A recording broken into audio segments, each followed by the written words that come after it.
இந்த நிகழ்ச்சிக்கு தலைமை ஏற்கின்ற நம்முடைய தமிழர் விடுதலை கழக தலைவர் அன்பு தம்பி வழக்குரைஞர் ராஜ்குமார் அவர்கள் இந்த போராட்டத்தை விலக்கி உங்களிடையே உரையாற்றுகிறார்.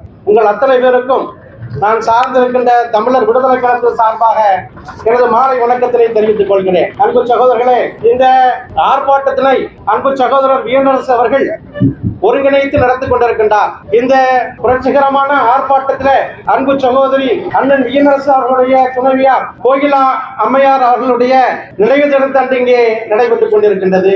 அண்ணன் இன்று நேற்றல்ல 40 ஆண்டு காலங்களுக்கு மேலாக தமிழ் தேசிய தளத்திலே விவசாய பெருங்குடி மக்களுடைய உரிமைக்காகவும் பல்வேறு போராட்டங்களை முன்னெடுத்தவர்.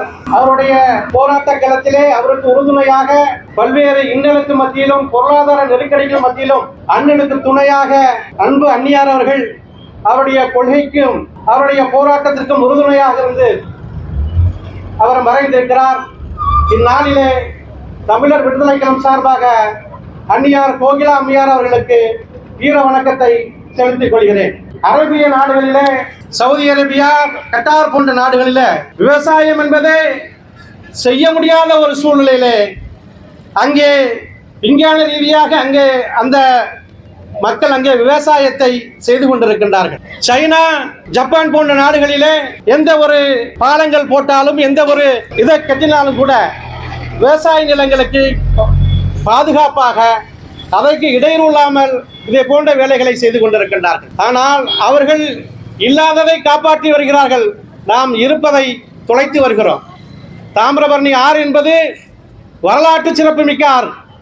தமிழகத்திலே தோன்றி தமிழகத்திலே கடலோடு கலக்கிறது. அந்த பாபநாசியை தொடங்கிய தாமிரபரணி ஆறு என்பது புன்னைக்காயல் வரை 166 கிலோமீட்டர் பயணத்தை மேற்கொண்டு அந்த வருகின்ற கரைகளெல்லாம் தமிழர்களுடைய தொன்மை அடையாளங்களை எச்சங்களை பறைசாட்டுகிற விதமாக அந்த தாமிரபரணி நதிக்கரையிலே வரலாற்றோடு தமிழர்களுடைய தொன்மையான வரலாற்றை பறைசாட்டும் விதமாக அந்த நதிக்கரையிலே அமர்ந்திருக்கிறது. இது போன்ற வரலாற்று சிறப்புமிக்க ஆற்றினுடைய மாசை அந்த திருநெல்வேலி பகுதியிலிருந்து சாக்கடை கலக்கிறது. அதுபோல அந்த கரைகளில் எல்லாம் மணலில் திருடப்பட்டு தாமிரபரணி ஆறு இன்று ஒரு சிறு ஓடையாக குறுகி இந்த பகுதியில் இருக்கிற வேளாண்மை முக்கிய காரணமான தாமிரபரணி ஆறு இன்று 3 போகம் விளைகிற விளைச்சல் இன்று ஒரு போகத்திற்கே தண்ணீர் தட்டுப்பாடு ஏற்படுத்தக்கூடிய வகையில் இன்று அரசும் ஆட்சியாளர்களும் இந்த தாமிரபரணியை பால்படுத்தி வருகிறார்கள். பாபநாசத்திலிருந்து தூத்துக்குடி வரை வழிநெடுகளும் மணல் திருடப்படுகிறது. அதிகாரிகளுடைய துணைகளோடு, காவல்துறையுடைய துணையோடு மணல் அங்கே எட்டி எடுத்து தாமிரபரணியை பால்படுத்தி வருகிறார். தற்பொழுது உயர்நீதிமன்றத்திலே ஒரு சமூக ஆர்வலர் தாமிரபரணியிலே சாக்கடை கலக்கிறது, அந்த பகுதியில் இருக்கிற புதார சின்னங்கள், அங்க இருக்கிற படித்துறைகள் போன்றவை எல்லாம் அது பால்பட்டு போகிறது. இங்க இருக்கிற தூத்துக்குடி, திருநெல்வேலி மாவட்டங்களிலே தாமிரபரணி ஆறு கொண்டுதான் ஜீவநதியாக இங்க இருக்கிற மக்களுக்கு குடிநீருக்கும் இங்க இருக்கிற விவசாய பங்குடிமருக்கும் நீர் ஆதாரமாக பயன்படுகிறது. ஆகவே சாக்கடை கிளப்பை தடுக்க வேண்டும் என்று மனு அங்கே நீதிமன்றத்தை போட்டால் நீதிபதிகள், நீதியரசர்கள் திருநெல்வேலியிலே வந்து இங்கே இருந்து அந்த பகுதியை பார்வையிட்டு அவர்களே நொந்து போகிற அளவுக்கு இங்க இருக்கிற மாநகராட்சியும் இங்க இருக்கிற நிர்வாகமும் அவ்வளவு கேவலமாக செயல்பட்டிருப்பதை உணர்ந்து இந்த திட்டத்தில் பாதாள சாக்கடை உடனடியாக அமைத்து அந்த சாக்கடை தடுப்பை தடுக்க வேண்டும் என்று அவர்கள் அதற்கு உத்தரவிட்டு சென்றார்கள்.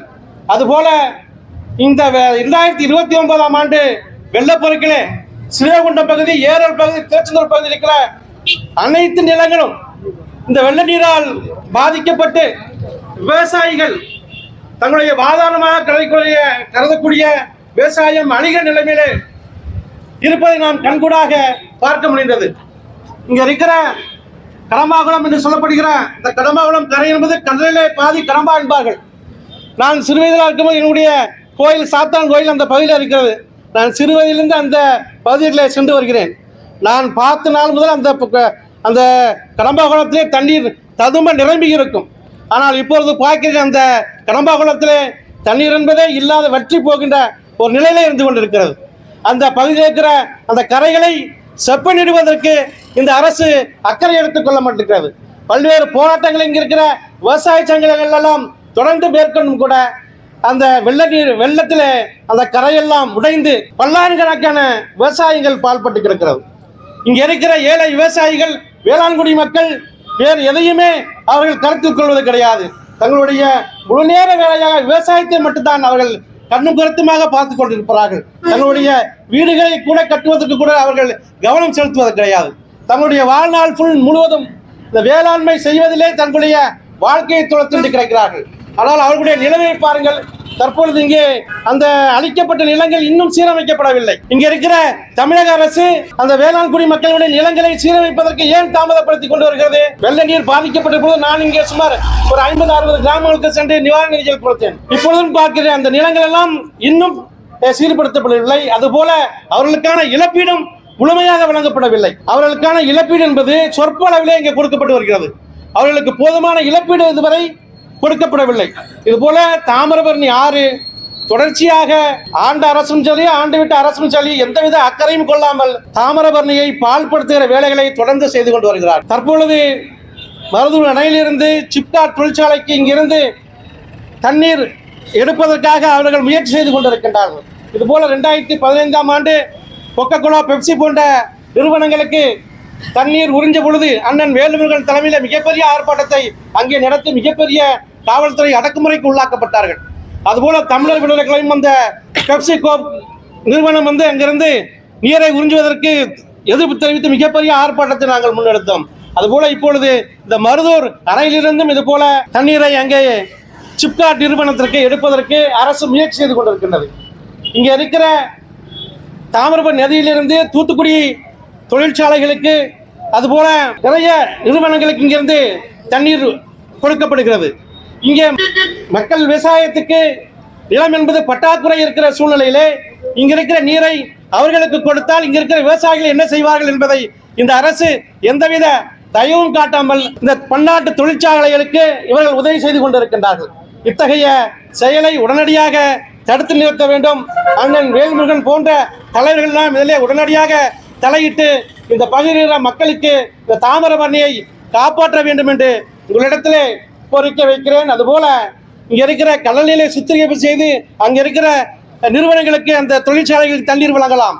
இங்க இருக்க மக்கள் பயன்படுத்துகிற அந்த குடித்தண்ணீரில் இருந்து அவர்கள் இங்கிருந்து அங்கே கம்பெனிகளுக்கு கொடுப்பது என்பது மிகவும் வருந்தத்தக்க ஒரு விஷயம். அதை உடனடியாக தடுத்து நிறுத்த வேண்டும்.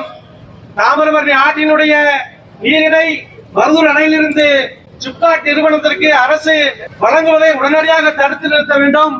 அப்படி அவர்கள் அதை தடுக்காவிட்டால் மிகப்பெரிய போராட்டத்தை தமிழ் தேசிய உணர்வோடு சேர்ந்து தமிழர் விடுதலை கழகம் முன்னெடுக்கும் என்பதை இந்த நேரத்திலே தெரிவித்துக் கொண்டு